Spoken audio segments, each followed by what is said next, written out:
On the bulkhead of the USS Enterprise, the first nuclear-powered aircraft carrier in the world, is a plaque honoring the Greek philosopher Democritus, who lived nearly 2,400 years ago. He was first to suggest that all things were composed of particles which he called atoms, a Greek word for indivisible. The sharpest sword could not cut them, he said, nor could the heaviest hammer crush or break one of them. They were unseeable, indivisible. Unseeable, yes. Indivisible, no. They have recorded their presence and revealed their power in microphotographs caught at the moment of disintegration. In the heat and force of massive explosions, and in the wake of a ship. Out of the bursting core of the unseeable atom, scientists and engineers have released a source of energy surpassing anything ever before known or imagined. A boundless physical force with power to reshape the world and the lives of everyone in it, now and in the future.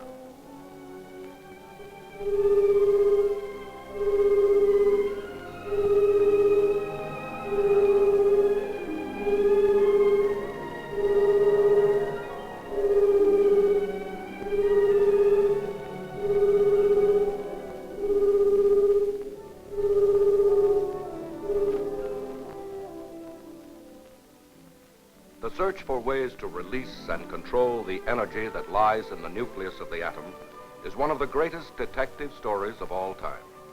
Not until 1938 did things really begin to move. Then it seemed that the idea of nuclear power developed like an actual nuclear reaction. Particles of the idea struck the receptive minds of scientists, technicians, and engineers.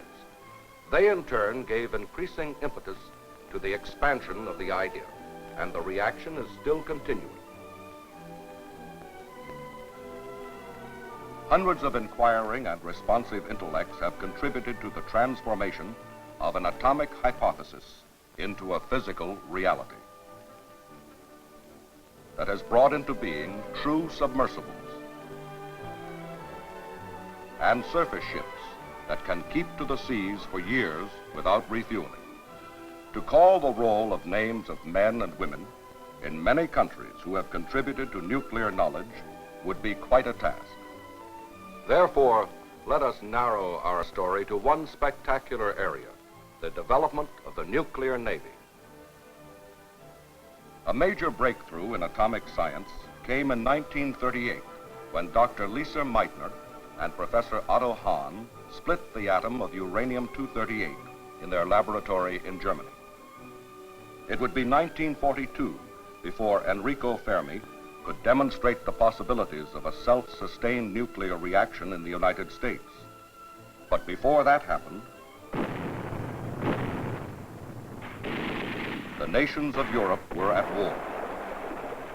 The search for the secret of the atom's power was concentrated on the development of a bomb. When the war ended, the Navy and the newly established Atomic Energy Commission could then undertake what was to be a revolutionary project, the use of nuclear power to propel naval ships.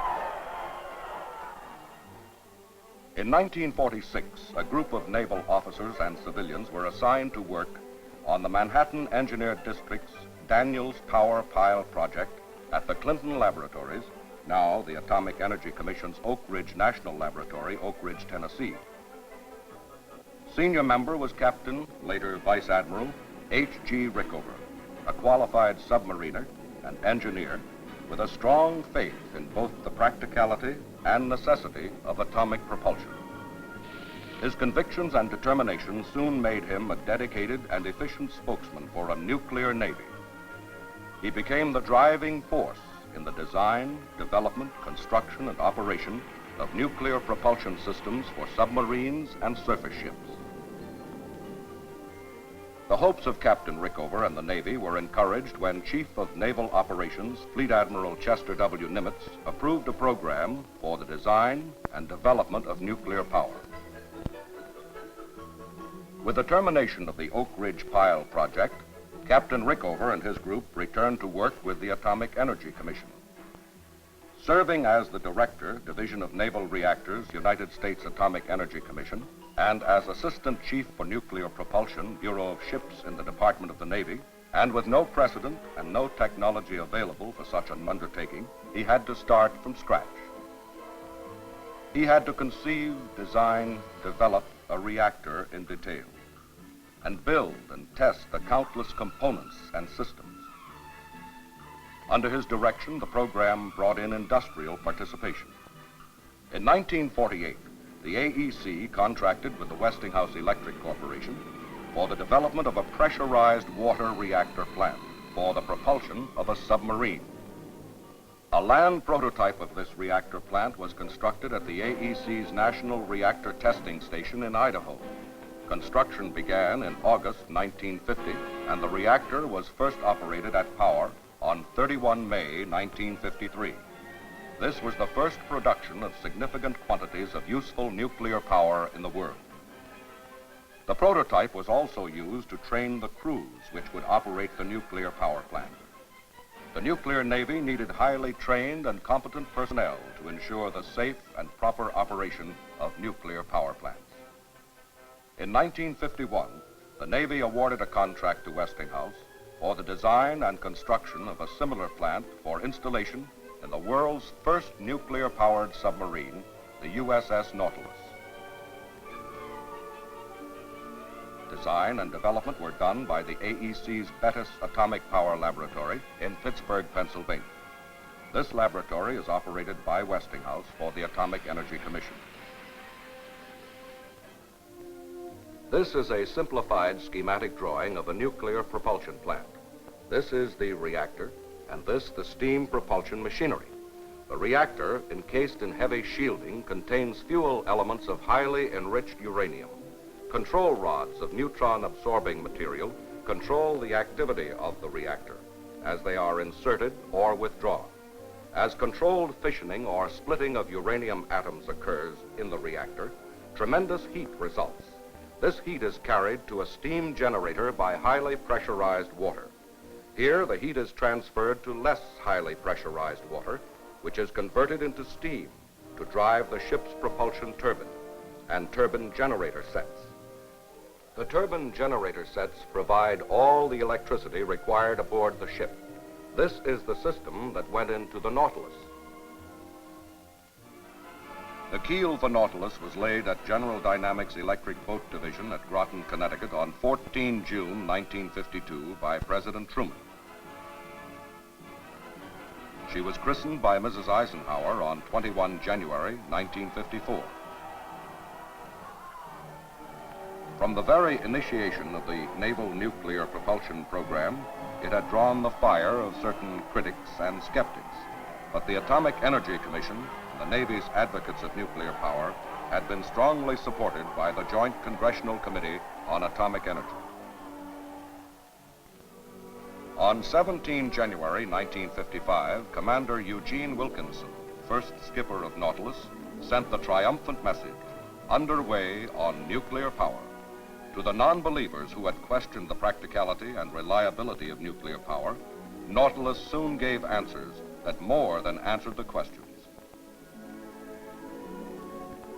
During her shakedown cruise in May 1955, Nautilus steamed submerged from New London, Connecticut to San Juan, Puerto Rico, a distance of more than 1,300 miles in 84 hours.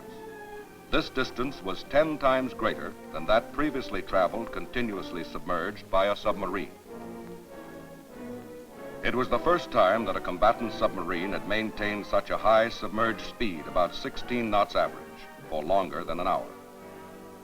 It was the longest period spent submerged by a U.S. submarine and the fastest passage between New London and San Juan by any submarine, surfaced or submerged.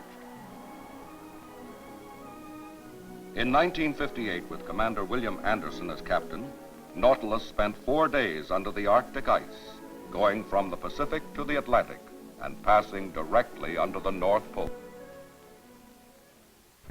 On her first charge of uranium fuel, Nautilus steamed 62,500 miles. More than half the distance was traveled fully submerged. For a conventional submarine of this size, more than 2 million gallons of fuel oil would have been required. Following Nautilus was Seawolf. The Seawolf's nuclear propulsion plant, which was cooled by liquid sodium, was designed, developed, and built by the Knowles Atomic Power Laboratory, Schenectady, New York, which the General Electric Company operates for the AEC. Seawolf first got underway on 21 January 1957. She operated successfully for almost 2 years on her sodium plant, steaming a total of 71,611 miles.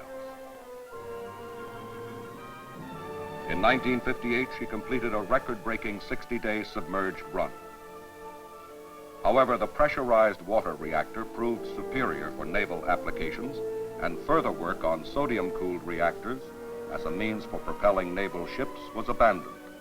So in 1960, her sodium plant was replaced by a plant similar to that installed in Nautilus. All subsequent naval nuclear propulsion plants have been of the pressurized water type. In the meantime, a more advanced and simplified reactor was developed by the Atomic Energy Commission.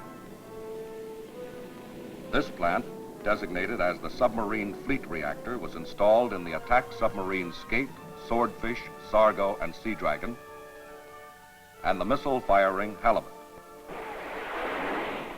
Again, new records were written, new areas explored. Skate made the first transatlantic voyage to England and back while submerged. Later, she explored the polar seas. And in 1958, she went around the world in 50 minutes on a circular course 1 mile from the North Pole. Sargo spent 31 days under the ice cover exploring this almost uncharted sea. Seadragon was first to transit the Northwest Passage from the Atlantic to the Pacific in 1960. Skate and Seadragon met and carried out combined operations around the pole in 1962 and won the praise of President Kennedy for their conquest of inner space. They had shown that the ice-bound seas of the pole were accessible, that the Arctic could be used as an operational area for nuclear-powered submarines in all seasons. The USS Triton, one of the largest submarines ever built, 448 feet long, 7,700 tons. Triton added new records to the impressive list of achievements of nuclear-powered submarines. Skippered by then Commander Edward Beach, she made history in 1960 by circling the world underwater, 36,000 miles in 84 days. And at no time was Triton detected by our own or any other forces. Continuing advances in nuclear power plants combined with improvements in hull design and the development of a solid-fueled Polaris missile produced the dramatic and strategically potent Fleet Ballistic Missile Weapons System. Single-propeller submarines with higher speeds and improved handling characteristics carry 16 Polaris missiles capable of reaching any land-based target on Earth. George Washington in 1959 was the first. The others also bear the names of American patriots. Able to operate submerged for months, to cruise indefinitely at high sustained speeds, difficult to detect, they patrol the seas by day and night, the closest assurance to an ultimate deterrent in the world today. While the nuclear submarines were writing naval history with every voyage, a nuclear propulsion plant capable of propelling large surface ships was being developed by the AEC. A prototype of this plant was constructed at the National Reactor Testing Station near Idaho Falls, Idaho. And the Navy's first nuclear-powered surface ship, the cruiser Long Beach, which is powered by a modified version of the large ship reactor, was taking shape in the Bethlehem shipyard in Quincy, Massachusetts. In September 1961, Long Beach was commissioned. Possessing all the attributes of nuclear power, Long Beach can keep to the seas almost indefinitely and can operate at high sustained speeds far beyond the capability of conventional ships. Her naval tactical data system and other complex electronic equipment supply almost instant answers to complicated tactical problems. Conventional weapons and missile launchers give a powerful protective response in anti-air and anti-submarine operations. 2 months after the Long Beach was commissioned, the carrier Enterprise put to sea, nearly 86,000 tons, the largest and fastest warship in the world, with a flight deck covering 4.5 acres.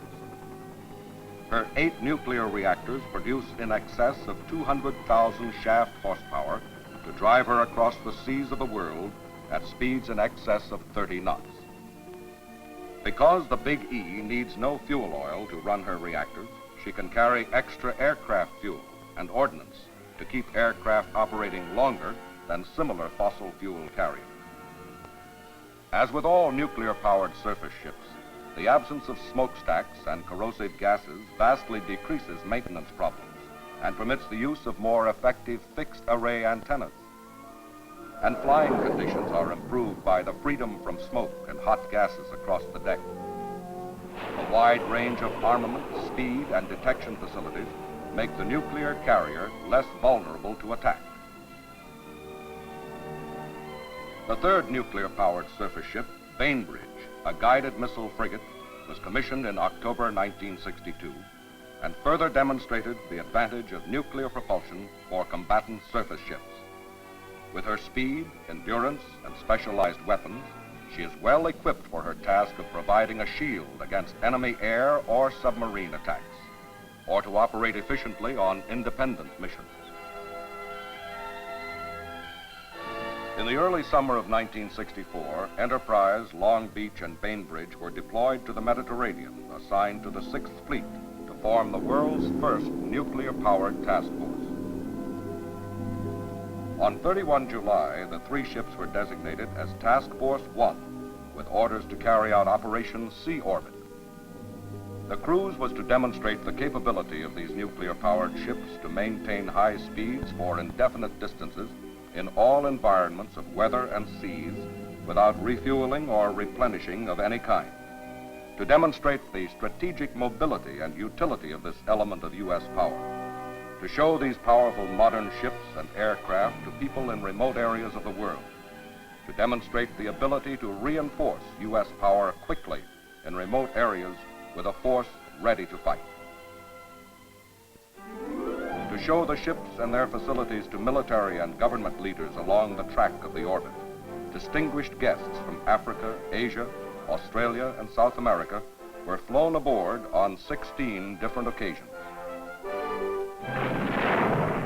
After they were given suitable honors, they were escorted around the ships. And later, from the reviewing stand, they saw a demonstration of some of the capabilities of the men and weapons of the Nuclear Task Force.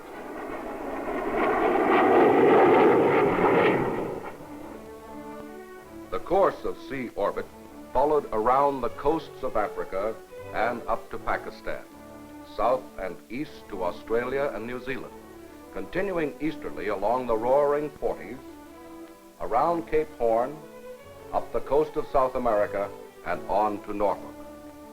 It was a track that passed through all the seasons, crossing the equator 4 times and coming within 500 miles of the Antarctic continent. From New Zealand to Cape Horn, more than 5,200 miles, the ships maintained a steady 26 knots, and there was plenty of power in reserve. The only import calls were in Pakistan, Australia and New Zealand, and Brazil. In each port, visiting was limited, but hundreds came aboard, and their response was tremendous. Task Force 1 proved its staying power and reliability, its freedom of action, and its complete independence of logistic support. These ships have increased the Navy's mobility, versatility, and effectiveness in protecting the nation's interests. They demonstrated on the long cruise their unlimited range, higher sustained speed, immediacy of response, and reduced vulnerability. When the ships came into port at the journey's end, they had covered more than 30,000 miles in 58 days at sea without replenishment of any kind, and without a single nuclear power problem in any ship, in spite of the rugged demands that had been made on it. Well, it's a long way from these scratches on a microphotograph to a task force circumnavigating the world, but the atom has made it. In the decades since Nautilus first got underway, the Navy's nuclear-powered ships have steamed more than 8 million miles. In all this time, no nuclear-powered ship has ever failed to meet an operational commitment due to a malfunction of the nuclear propulsion plant. With conventionally fueled ships, mobility depends mainly on fuel supplies. Even in peacetime, a worldwide fuel distribution is required to maintain our sea power.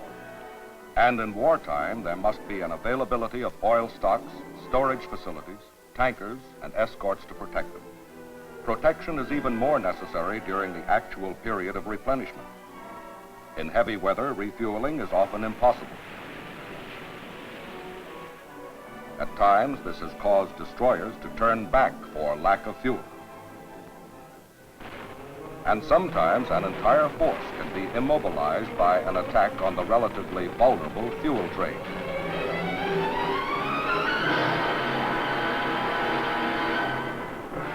But when task forces are nuclear-powered, fuel restrictions are ended. The full potential of logistic freedom can be realized. There is no longer a need for fuel availability or for establishing petroleum facilities, which has always been a major consideration in setting up advanced bases. In remote areas, the superior mobility of nuclear-powered ships may mean getting to a hot spot quickly enough to prevent a major eruption. The advantages of nuclear propulsion for surface ships were further conclusively demonstrated when the Enterprise and the Bainbridge joined the 7th Fleet off Vietnam on 2 December 1965. Marking the first time that nuclear-powered ships entered combat.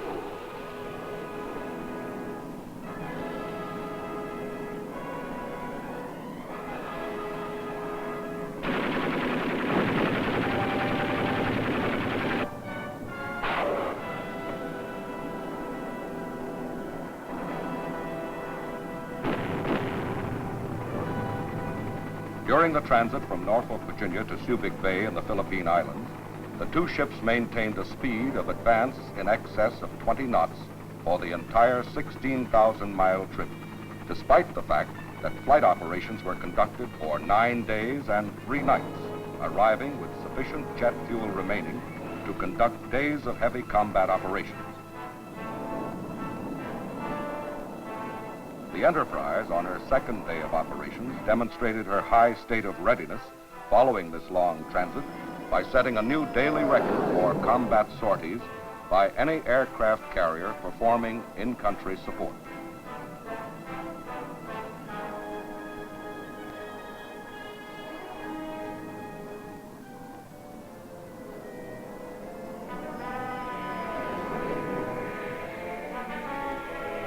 The capacity for virtually unlimited steaming at high speeds means that hostile areas can be transited quickly.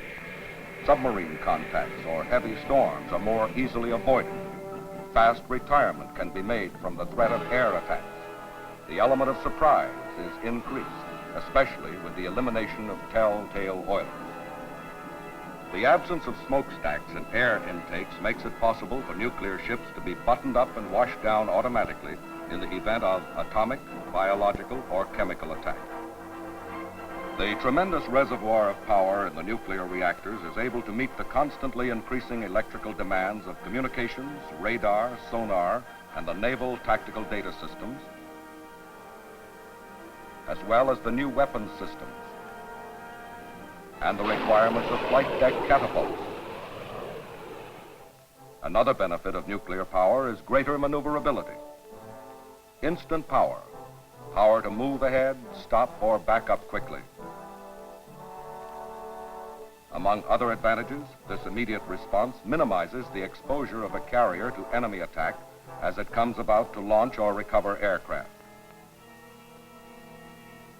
The results that have been achieved in just the past few years by the Navy and the Atomic Energy Commission, with the cooperation of American industry, have been spectacular. but we are still just on the threshold of the nuclear age. Knowledge, reacting to continuing nuclear discoveries, acts as a catalyst in many areas. It is reflected in power plants to produce electricity and to provide fresh water, such as this Navy installation at McMurdo Sound in the Antarctic. It stimulates medical and scientific research. At the National Naval Medical Center, Bethesda, special facilities and equipment are dedicated exclusively to nuclear medicine. Here, the Navy trains its own doctors, nurses, and corpsmen in the most advanced techniques. At the present time, we lead the world in nuclear propulsion knowledge. We have proven the superiority of nuclear-powered ships. Out of the unseeable atom, scientists and engineers of the Navy and the Atomic Energy Commission, working with leading industries, have developed and demonstrated the greatest power the world has ever known. What has been achieved is a monument to the men of vision who set their minds and hands to the almost insurmountable problem of isolating and controlling this prime force. They have made the submarine a true submersible. They have created the Polaris missile system as the most potent deterrent to enemy attack. They have opened the frozen seas of the Arctic. They have harnessed the unseen to turn the propellers of ships that can circle the globe without logistic support. And now they are developing higher-powered, longer-core life reactors for submarines and surface ships.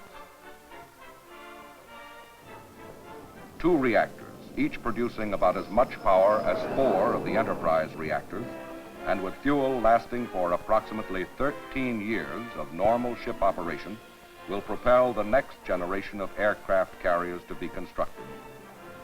New horizons are being revealed in medical and biological sciences. The way is being shown to new processes for industry. These men of vision have brought into being the vanguard ships of the nuclear Navy, a vital force for the future, underway on nuclear power.